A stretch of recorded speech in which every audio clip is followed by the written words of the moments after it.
This is a good episode. I've said it before. I'm a lot more on board in general with the Maul stuff. Even though his return is incredibly stupid, they did some good stuff with him. One of my favorite little tidbits here is that Maul's plan is actually a good plan. We'll attack an area, and then we'll defend an area against ourselves. And thus we will win, and we will engineer victory. Of course, and I'm pretty sure this was on purpose, I can't help but point out that this is basically a hastily thrown together amalgam, a bullet point, if you will, of Palpatine's plan between the Old Republic and the Separatists. Vizsla mentions several times that he only cares about Mandalore. He says this outright in the episode, but I was speculating on it before, and I always found myself wondering why. I think having gone through the episode, it's a lot easier to put a finger on exactly why that is. It's because, for all of his many flaws and screwed up traits, he is actually a patriot. He's just a patriot of his own particular vision. He thinks that this is the way things should go. I get the really strong impression that Vizsla would actually be okay with someone else being in charge of Mandalore if Death Watch and their ways were predominant. If this was a situation in which the old ways and the old traditions were maintained and they were the great Mandalorian war clans again. Just an impression I got. I mean, even his dying words, only the strong, just like I told you, only the strongest rule, right?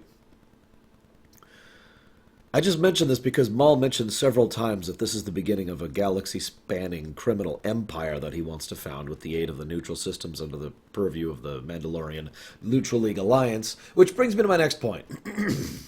There's this point in which the plan starts and the criminals attack. It's some good montage material. And they do some good stuff. Nice callbacks, by the way, having the Pikes come back, having the Black Sun there. It was nice stuff. But I mention this because, for some strange reason, Satine apparently is completely powerless to do anything about this. Now, obviously, the Mandalorians themselves don't really have what you'd call a standing army, and their police forces are relatively pathetic against a focused armed assault. All of that makes sense.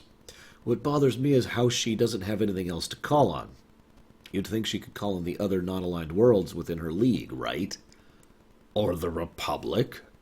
Or the Jedi in particular. But no effort is even made to show her even trying to call for help, which I found very strange and arguably one of the weakest parts of the episode. So, then people are like, oh my god, we must follow Vizsla. War, war, war. I find myself wondering what kind of government these people have. I know that sounds like a weird thing, but if someone... I guess I'll use a British example so I don't step on too many toes here. If someone decided to go ahead and oust the Prime Minister of Britain and then just say, and now I am in charge of Britain as your new Prime Minister. I mean, we have a word for that. It's called a coup.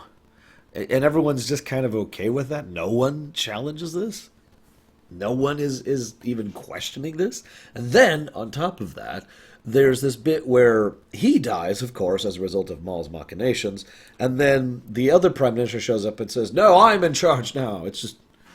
Does anybody vote around here? I'm honestly curious. Anyways. So they do this big show. I've already complained about this. This is what I bring up in my notes, the idea of why don't they call on the Jedi or Kenobi or the Republic or the League Aligned Worlds or anything, especially since... I don't know, a little bit of good intel at this point in time would be very useful. They're all running on basically surface presumptions because they have no intelligence network. Which brings me to my next point. Why don't the Mandalorians have an intelligence network? Oh, don't give me that pacifism thing. Anybody who has a brain knows that a good spy network is mandatory to peace. So, I guess they could not have a brain. I suppose that's possible.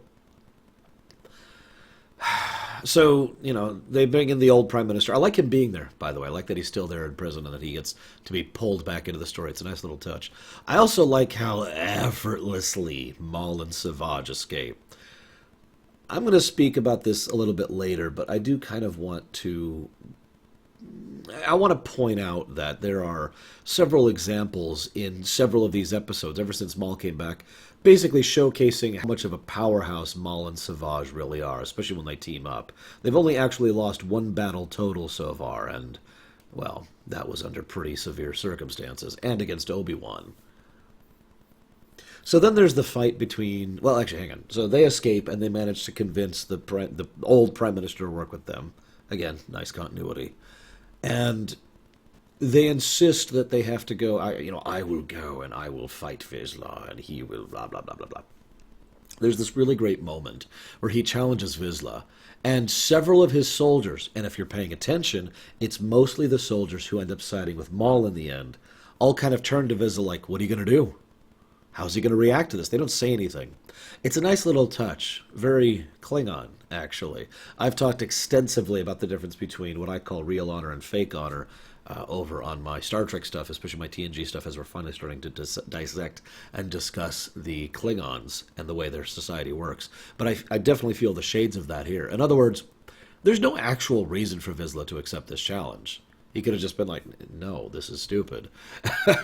I have no reason to follow this. But again, not only does he himself probably believe in this tenet, like he says in his dying moments, but he would lose command if he did so, because he has been challenged and allowed that to go unchallenged. His fake honor, his external honor, has been damaged as a consequence, and he no longer has the kind of leadership authority that he needs within this sort of society in order to maintain rule.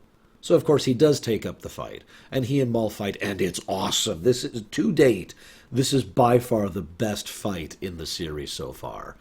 It's funny because my actual favorite fight in the series, and one of my favorite fights of all time, is coming up pretty soon. I'm sure most of you know which one I'm talking about. But this is an extremely well choreographed, very fast-paced, very awesome fight. Good music. It especially is awesome for two additional reasons, on top of just being very well executed and presented. Reason number one, the stakes are real.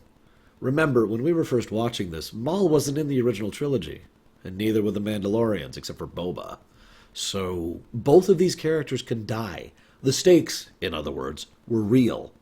I've talked about this before, as with the strength of new characters when it comes to prequel works. And point two, it really felt, in a way that I don't really know how to properly vocalize, that neither person was holding back at all. That both of them were just full tilt, all out, trying to destroy the other as quickly and brutally as they can. And you'll notice it starts off with both of them going all out. You know, Vizsla is unloading his entire arsenal, and Maul is using the Force and lightsaber at his fullest. And as the fight goes on, they bear down and bear down and bear down until it gets to the point where it's just a sword duel, and then it gets to the point where it's just a fist fight. And I do like how Maul goes out of his way to beat up Vizsla right at the end without any weapons, even though he could have, just to make that extra point, the external honor thing. I am in charge now. I am in command. And then he kills him, and his sister's like, no! And I love the little bit. You know, his final line is great. You know, only the strong will, blah, blah, blah. And she flips out, and she's like, no, you will die horribly, traitors.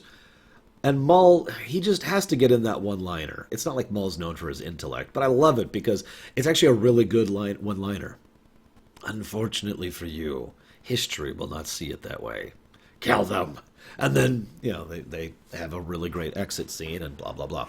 Final notes before we move on. You notice how messy all of this was? He didn't really... I mean, he did succeed here. Maul succeeded here. But it was very messy, very blunt. It would have been very easy for this to fall apart at multiple junctures. And he didn't come away cleanly. Now, you could say, who cares? But I only point that out to really, that I feel that this is doing a good job of establishing the difference in terms of approach, policy, politics, etc., between Maul and some of the more devious Sith Lords. We've already seen plenty of how Dooku operates, and of course we know how Palpatine operates, so I do like that contrast. Regardless, I hope you've enjoyed. Let's keep this one going with the next episode next time.